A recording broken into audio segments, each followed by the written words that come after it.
強制巴士乘客佩戴安全帶嘅新法例喺2026年1月25日正式生效。今日係實施之後嘅第一個星期，市民係咪已經全部知道呢條法例生效呢？有睇到咯，知道。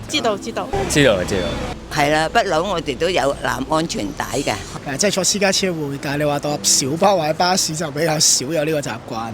本身就唔會攬安全帶嘅。即係我今日咧搭車都有見過咧，坐隔離嗰人咧都冇扣安全帶，跟住咧換咗第二個人都一樣冇扣安全帶。條例修訂期間，同埋喺去年9月喺立法會通過之前，都未有進行公眾諮詢，只係諮詢業界。當時議員同埋業界都一面倒支持呢條法例，但係對於最高可被罰款5000元同監禁3個月嘅罰則，大家又點睇呢？太過分啦！5000蚊啊！係啊！哇，犀利啦！我好似哋罰一夥冇錢咪死火。因為你普通私家車安全帶都唔使罰到5000蚊，點解你搭巴士要5000蚊啊？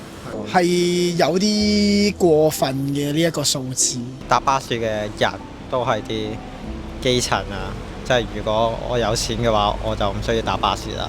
咁我覺得啲5000蚊一來對於基層嘅使費嚟講係好唔值，第二樣覺得係有啲重咯，好唔 practical 咯，即係究竟點樣去執行啊？巴士你可以企噶嘛，咁我企起身唔扣安全帶都係正常嘅，即係你捉嘅時候都有啲難捉咯，真係如果好似以往小巴咁樣去由警方去放蛇咁，然後如果當刻你企起身想落車咁又計唔計咧？我係驚佢放蛇啫，如果唔係都唔會攬噶啦。翻查資料，香港巴士意外率近3年死亡數字都係0。不過根據政府統計資料顯示，單計2025年有551人因為乘搭專營巴士而受傷，但其中有77%係非碰撞事故，即係因為突然剎車、加速或轉彎嘅時候跌倒。如果淨係睇數據，唔受法例監管嘅企位似乎更危險喎。一個問題係究竟巴士上面嘅安全係咪真係一個問題先？